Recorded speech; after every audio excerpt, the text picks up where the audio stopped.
Welcome to the SaaS Revolution Show, a podcast by SaaStock. Here we interview SaaS founders from around the world who've been there and done that, as they share the ins and outs of how they built their businesses, their operations, their path to securing investment, and more. Our mission with the podcast is to help you, the founder, learn how to scale your SaaS, maintain your well-being, and navigate the complexities of this ever-changing industry. I'm your host, Alex Theuma, and together we'll explore the good, the bad, and the ugly in the journey to SaaS success.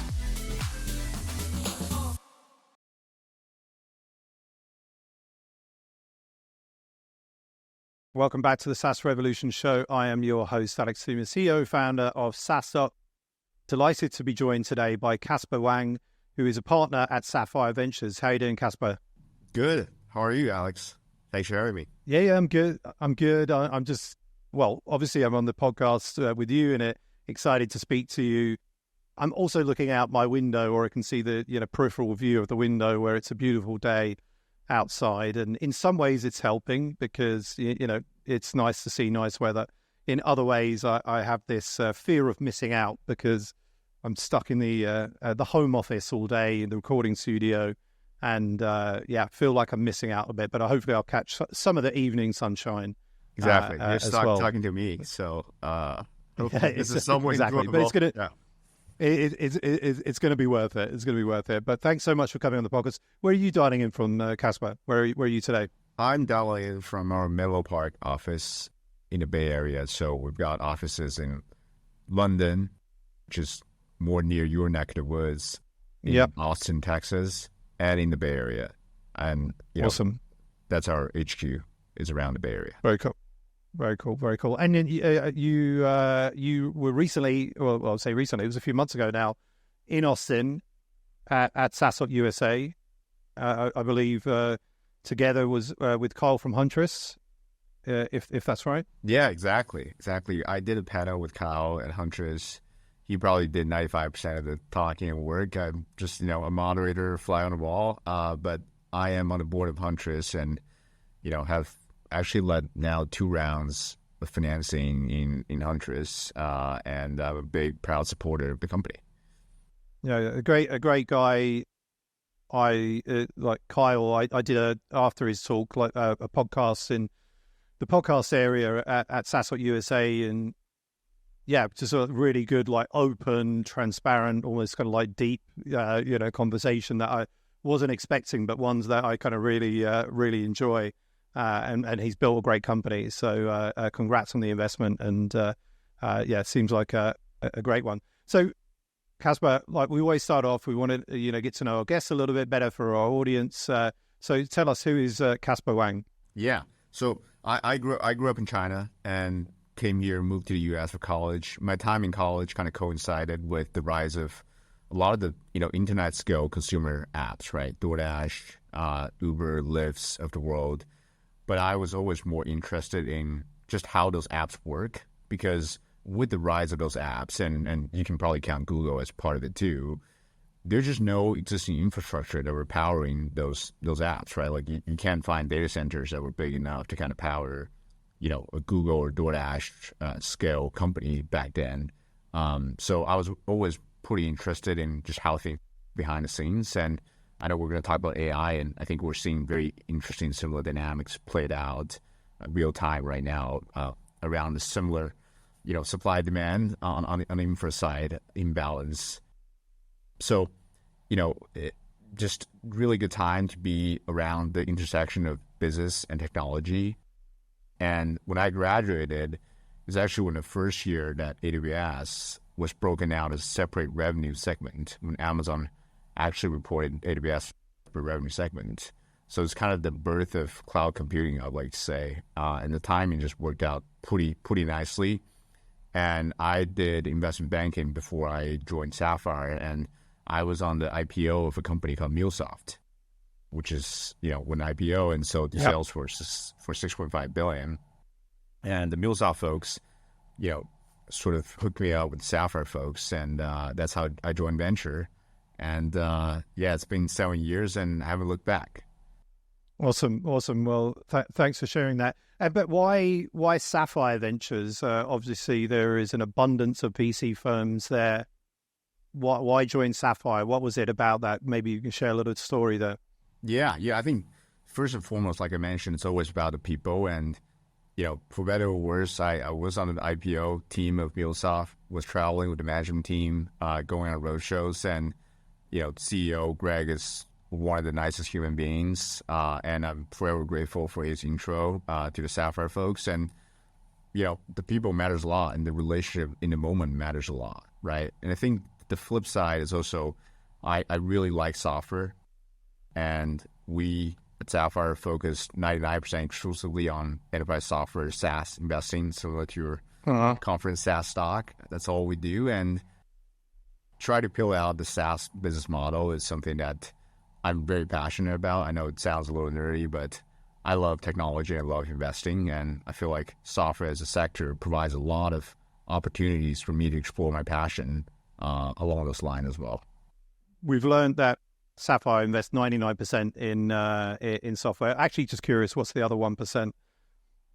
Yeah, maybe I shouldn't have said 99%. Predominantly software. Yeah. We actually also have a sports fund that invests in early stage sports, media, entertainment, technology companies, and that fund has a different set of LPs, right? For example, Manchester City, Bayern Munich, the 49ers. So they're, looking at cooler technologies.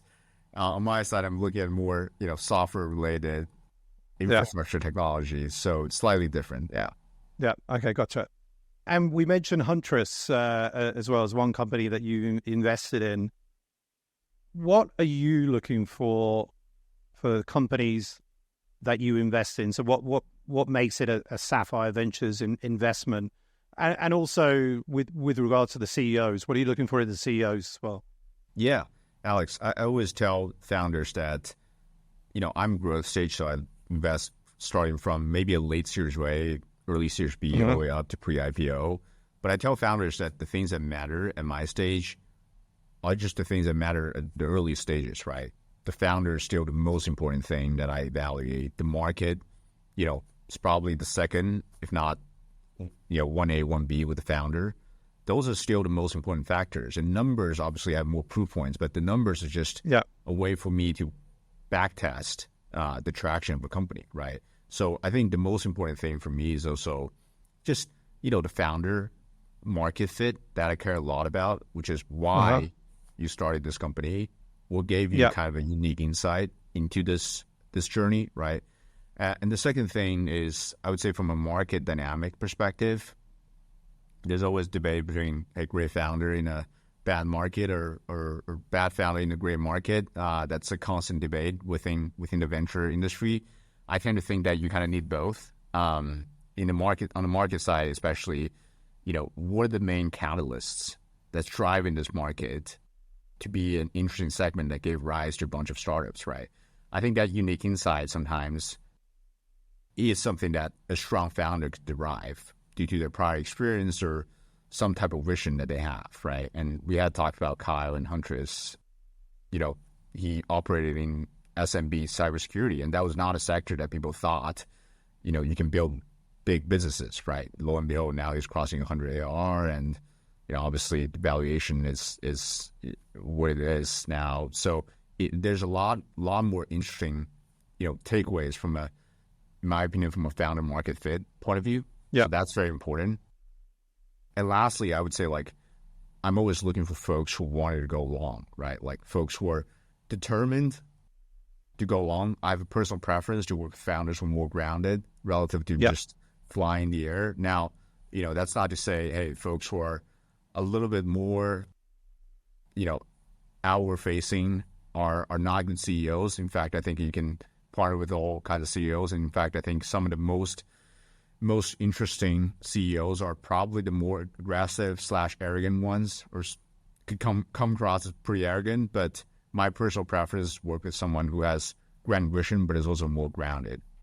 But that's just my personal preference. Do you have any criteria? I know every VC has their own, whether it's idiosyncrasies, but perhaps certain criteria as to what they look for, in a founder, given it's so important. And I've certainly heard through whether it's podcasts or reading that some VCs that, it's very crucial that they see that there's this entrepreneurial gene within a founder, and that often I speak to a lot of founders on the podcast, and the amount of times you hear the stories, it almost sounds cliche, but often it's true that they had a paper round, they had a lemonade stand, that, they did X, Y, and Z before they were 20 years old, right? And, they demonstrated that. But today I had Owen Hinchy, who's the CEO of Tynes, on the podcast.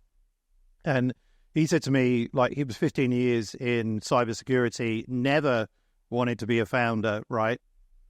But has obviously, gone on to build a great business with a lot of tier one VCs. So just curious, and also the other, well, let's say anecdote or like data point is, I also saw that, like some VCs like really like to invest if they see a signal that the founder was a gamer or, something like that. So do you have anything where you're looking at, they have to be a gamer, they have to have an entrepreneurial gene, or does that matter to you?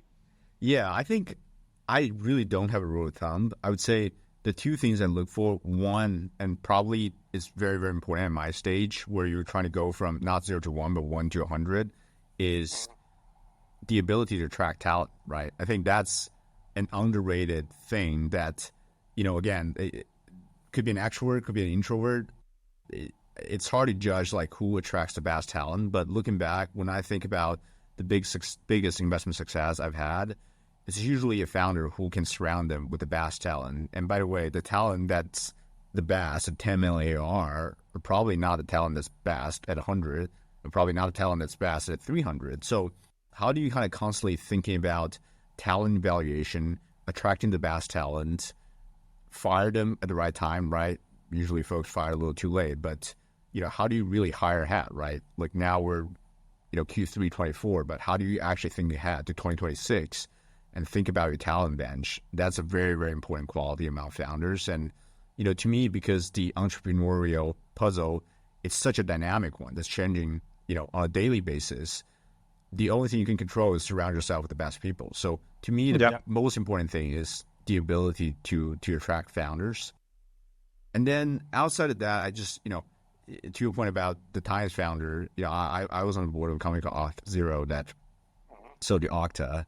Eugenio, the CEO, he was at Microsoft for 20 years before he started Auth0, right? He had wanted to start a similar project within Microsoft, but it was such a big place that they didn't pay attention to the authentication authorization problem. But he, by his time, he wrote a textbook actually on this same subject topic. He is the world's foremost expert here. So, in my opinion, the entrepreneurial gene question is an interesting value prop. I think some people have it, but some people discovered that on day one, right? When they were 15, they were selling lemonade on a lemonade stand. But some people discovered it way later down in their lives. And so for me, it's less so of I'm looking into some childhood, anecdotes, but more so of I'm looking at the body of work, right? Or what they've done before they start this company. Awesome. All right. Thanks for sharing that. And I know today we want to talk a little bit about AI startups, and particularly, I think, your point of view that you see issues with AI startups and also, cash burn, right? So with that, I kind of want to lead into what are the issues that you see with AI startups? Yeah. So I would say, I wouldn't say to use the word issue, Alex. I would probably first level set, right? ChatGPT came out in November 2022, and that's kind of a watershed moment for generative AI, right? Like specifically large language model, generative AI. There've been a lot of AI companies before that. That's not Gen AI, but November 22 is really the watershed moment. And we're barely less than 2 years in. And remember I said when I graduated, Amazon broke out AWS revenue contribution. And that was 7 years before Amazon actually built AWS. So when you think about the time horizon difference, now we're less than 2 years into the Gen AI journey. We're still so early into the journey that, I think that's why folks feel like there's so much attention, so much media attention, so much founder attention paid to the AI topic, but there's not as much getting made, right? Getting produced from an actual product perspective outside of maybe ChatGPT and 5 other, products, right? I think it's just going to take a little bit more time And that's not necessarily a bad thing, right? Like the other mental framework I have in mind is, let's just say we intentionally freeze the progress of technology. Let's say there's no ChatGPT 5, there's no GPT 6. It's only what we have today, GPT 4.0 and some of the other, Cloud 3.5. I believe the next 5 years, we can just build applications on those, existing technology without an underlying technological progress, right? So that's how much, progress we made from the starting point, right? To me, it's less so of why haven't we been seeing much progress yet. It's just all the systems take a little bit more time, right? People get used to a new thing, and that just takes more time than I think folks had expected, just given how much attention there is around this topic.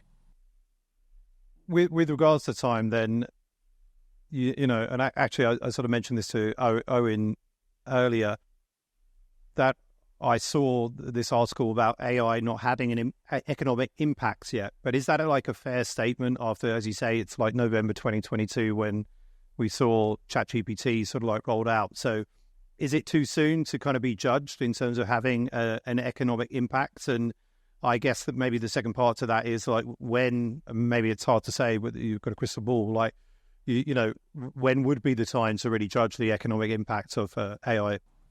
Yeah, I think, the word economic impact, right? Like, it's hard to define what it actually means. I actually personally believe that there's already been a lot of long tail use cases of AI that you might not feel like that's replacing your daily, workflow tools, right? You don't feel like, hey, Microsoft Copilot is helping you draft every single email. But there is a lot of long tail use cases already that's being addressed and people just, consciously, unconsciously using ChatGPT or other tools to address those needs, right? Or you use Gleam for enterprise search, where maybe at the moment you don't feel like the Gen AI experience is truly propping you from one level to the other, but you are realized time savings, right? Like you're complaining to your airlines about flight delays or losing baggages. Instead of drafting an email yourself, you use ChatGPT to draft an email. That's 5 to 10 minutes of time savings. And maybe you can't quantify that into a real economic impact. But I do believe there's a lot of long tail use cases, that you're already seeing some of those real economic impact, right?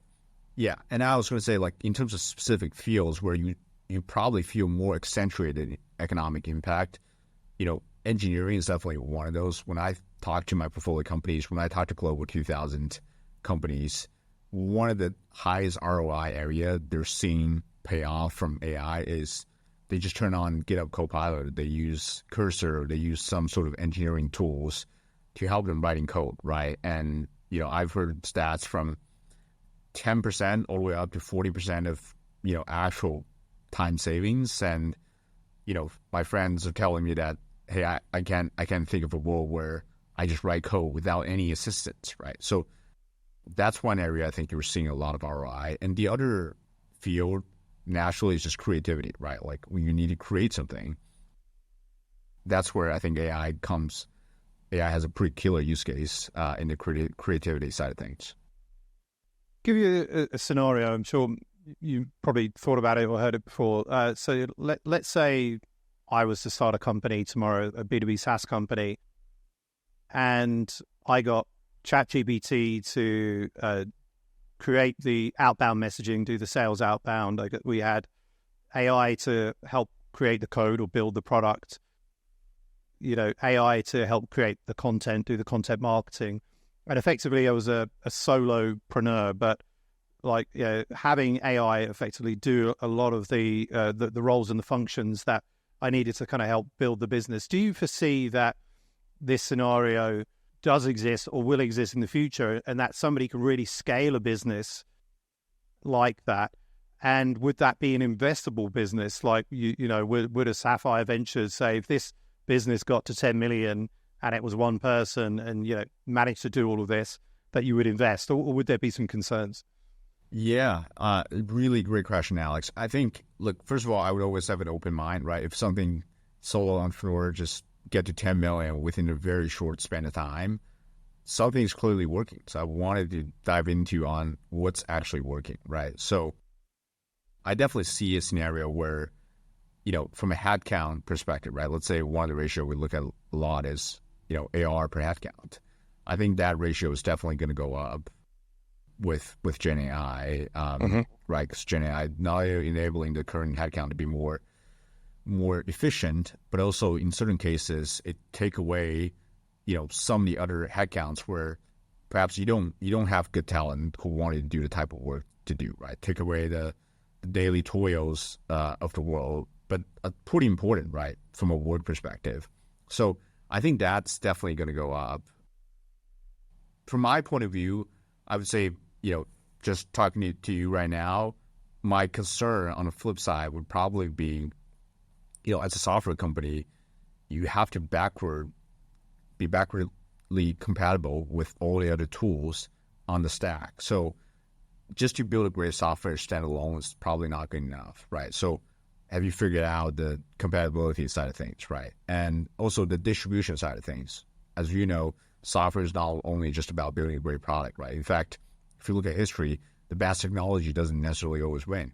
I would argue that, probably more often than not, the best technology did not win, right? They end up getting subsumed by a bigger company because distribution is so important. So that's probably two of my, just listening from you, hypothesizing from outside in, that's probably two of my top of mind concerns. But we're certainly open-minded, and if something shows, strong characteristics with just a smaller team, that's something that we'll certainly work on. And is Sapphire investing in AI startups? Because you mentioned that part of the issue or the scenario is that maybe there's only 5 or 6 true like AI platforms, right? Obviously you've got OpenAI, you had Mistral, in I think it was in France that raised like 100 million seed round or something like that. They're very expensive to and competitive, I guess, to kind of get into to these types of AI companies. So again, like obviously the Mistral example is at earlier stage, right? You don't come in at that point. But are you open to investing in AI given that it's seemingly a little bit more kind of expensive and competitive? Yeah, sorry, Alex. Just to clarify a prior comment, I didn't mean that there are only 5 or 6 companies, right? Yeah. I probably just meant, hey, there are 5 or 6 types of startups, right? Mistral obviously is in the foundation model space, and that has been a space that's given rise to OpenAI and Anthropic, and props to the Mistral team, right? I feel like even though there is a huge seed round, they probably had the least resource relative to Google, Gemini, Anthropic, OpenAI, and they built something that's, pretty darn efficient, right? So props to them. So I think there are probably 5 or 6 prime investment areas, while we're seeing more use cases coming up every day. And so it's definitely something that we spend a lot of time thinking about and spend a lot of time actually making real bets on, right? I would say that the two sides of the coin that we've actually already made bets on, one is sort of on the infrastructure side, the picks and shovels of the world. So I made an investment in this company called Weights and Biases. It actually came out before the Gen AI wave, and they have customers that are on the top end of this Gen AI wave, right? NVIDIA, Apple, OpenAI, Anthropic, the who's of foundation models, the who's of AI, that they use Weights and Biases to kind of develop the next-gen technologies. So, in my opinion, while I don't know what the next-gen technologies will look like, I do feel like investing behind those picks and shovels that are beloved by, folks at Apple, NVIDIA, Facebook, all those places, that's going to create real economic value. So that's one area I'm spending time in. The other area that, myself and especially a few of my partners spend a lot of time in is, in verticals, right? Vertical apps, where the interesting part is, traditionally, it would not have made economic sense to start a company in those verticals, right? For example, like legal, law firms traditionally don't really buy software, outside of maybe Microsoft and Zoom. I don't think they have anything on their software stack. But because of AI and how good some of the AI, capabilities are around, taking away just the toil work from those folks, that those firms are able to kind of sell a software to law firm while charge almost like a headcount price. So I think folks are going to be surprised when they find out how big of an ACV some of those vertical apps charging. And so those are the two areas we're spending time in. Awesome. I want to move into the quickest fire round now, Casper. So I'd love to know what one thing has moved the needle the most for you in your career. Wow, Alex, it's hard to pinpoint down to just one single thing. I would say the thing that probably moved the most needle for me is, and I wouldn't name this company, but as a young person in the boardroom, I actually had a heated argument with a CEO who's now well into the hundreds of ARR, and I came away from it actually quite scared because obviously there are a lot more experienced VCs around the table, but we were able to kind of talk it out, and I think the fact that I was actually engaged in the boardroom and pointing out real issues in the business, and luckily I was right. 1 or 2 quarters later, actually earned me some stripes, right? And this CEO now became really, really great personal friend, and he's one of my strongest references. So I think that's probably one that moved a lot needle for me.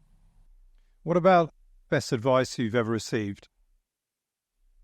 The best advice I've ever received is, it sounds cliche, but just being consistent, right? I don't know if you watched the Roger Federer speech I think he did it at one of the graduation ceremonies, where he talked about that he won 90% of matches throughout his life, but he only won 54% of all points, right? So on a day-to-day basis, you're going to lose, right? Maybe half the time, hopefully a little less than half, and you're winning a little more than half. But roughly speaking, if Roger Federer feels shitty 46% of the time, I'm going to feel pretty shitty, right? Roughly half of the time. So how do I stay consistent, especially doing my job, which is pretty episodic, right, Alex? As you understand, yeah. I could be chasing a founder for 1 or 2 years, even a long sales cycle. And at the end of the day, I got there and maybe I didn't meet the price, or maybe the founder wanted to go with a different VC. So how do I make sure that I stay consistent? How do I make sure I value myself on the input, right, versus output? That's something that's probably the best advice I've received. What about perhaps biggest failure you've made or a mistake you've made and lesson learned from that? Yeah. I think the biggest failure I've made is probably where I stopped paying attention to details. Meaning, when we run a diligence process, we, talk to a lot of customers, we run the financial models, we spend time with management. And sometimes, especially doing, 21, right, where things are moving so fast, there are times when I'm getting markups on all my portfolio companies and it feels so good. I just feel like I've got the golden touch. And, I showed up to a meeting with a predetermined idea and, without really paying attention to details, right? And I certainly paid for those mistakes where, from a portfolio construction standpoint, in my opinion, this is something I remind myself every day, is just to keep the bar high from a quality standpoint and think about partnering with founder to be a 10-year journey instead of, hey, how do you invest in the hottest companies? What about hardest thing about being a VC today? I think it's the amount of competition, right? I think, Alex, when I first started at Sapphire, the area that I spend in, which is enterprise infrastructure, I don't think a lot of people are paying attention to it, right? It was thought as of an unsexy area where, it's behind the scenes. Why do I need to spend time to understand what cybersecurity is? I'd rather go and invest in the next-gen consumer startup company. Now I think what you see is there's a lot more competition outside. And by the way, everybody in this industry is, very competitive, pretty smart. So how do I stand out from them? How do I build the best relationship with founders? How do I think about differentiated messaging? How do I really, hone in around my CEO references? Those are things I think a lot about every day. And the other aspect of this is also, how do I be different, right? How do I stand out from the crowd, right? Everybody has money. Everybody's selling value add. Like, how do I think about something else that I can I can truly sell to the founder. So that's probably the biggest challenge that I'm thinking about every day. But I also enjoy this, right? I wouldn't use the word challenge to describe it. Yeah. This is what gets me going. Partner with the best founders. Good stuff. What about, finally, have you got a favorite book on business? If so, what is it? Yeah, so actually a pretty old book that Larry Ellison wrote, I think, in the early 2000s. It's called Software. It's about his journey building Oracle. And, that's why I like software too, is like you look at history, right? Some of the biggest software companies today, the SAPs, Oracles, Microsofts of the world, the things that are playing out right now in software, like you go back 10, 20 years, that was already playing out back then, right? Like, even though it was not SaaS, but the idea of, you have to update the software to maintain a similar version always existed, right? The idea about services versus software, how much handholding you do for the customer had always existed, right? When Oracle first came out, SQL database, relational database, was a newer concept, right? Today, obviously, everybody is talking about SQL, but back then it was a newer concept that, it required new workloads, new catalysts to really, prop them onto the front page, right? So I would say the lesson I had is sometimes I had, questions about the current market landscape or questions about AI. I think I find answers, right, in books like Software. I just go back 20 years, 25 years and looked at how some of the, greatest software companies were built back then. I actually drew pretty good lessons from those books and content because, in some ways, what is playing out right now on the field had already played out, 25, 30 years ago, or similar episodes had already played out. Yeah, it's a new one for me, the Larry Ellison book. So good recommendation, Tip. I'll check that one out. So looking forward to reading that. We've come to the end of the show, Casper. I really appreciate you taking your time on the podcast today. People want to reach out to you. Where can they find you online, and where can they find Sapphire Ventures? Yeah, I mean, it's all, I tend to think we do a pretty good job at SEO at Sapphire Ventures. So if you just Google Sapphire Ventures, you can find us. I don't think I'm super active on Twitter, but I do check my X on a daily basis.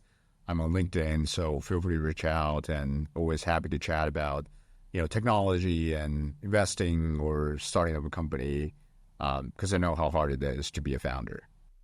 Awesome. Well, Casber Wang, partner at the Sapphire Ventures, thank you so much for sharing with the SaaStock community on the SaaS Revolution Show today. It's been great speaking to you, seeing you again. Yeah. Thanks, Alex, and thanks for having me.